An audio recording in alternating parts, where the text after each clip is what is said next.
বেশ কিছুদিন ধরেই মনটা ঘুরবো ঘুরবো করছে, কিন্তু কোথায় যাব বুঝতে পারছি না। এই মুহূর্তে দূরে কোথাও ঘুরতে যাওয়া সম্ভব না, তাই জন্য কাছে পিঠেই চলে গেলাম মাসি শাশুড়ির বাড়ি, সেটা হচ্ছে মদনপুরে।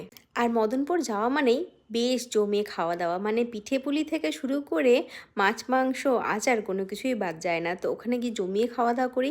আর একটা জিনিস খুব সুন্দর লাগে ওখানে, যেটা হচ্ছে গঙ্গার পাড়। সবাই মিলে ওখানে ঘুরতে যায়, সবাই আড্ডা মারে, আর আমরাও চলে গেছিলাম সবাই মিলে গঙ্গার পাড়ে ঘুরতে। আর এখানে সবথেকে ভালো যে জিনিসটা সেটা হচ্ছে নৌকায় করে গঙ্গায় ঘোরা। তোমরা নৌকা ভাড়া করে গঙ্গায় ঘুরতে পারবে, অনেকগুলো জায়গা আছে, বেশ অনেকটা দূর পর্যন্ত এরা ঘোরায়। আর গঙ্গার ওপারে আছে অনেক নার্সারি, সেখানে গিয়েও তোমরা ঘুরতে পারো, কিন্তু অনেকটা সময় লাগে, এটাই যা।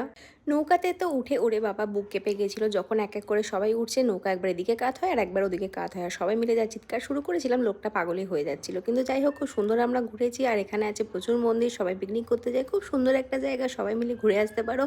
এখানের মন্দিরটা, জায়গাটা খুব সুন্দর।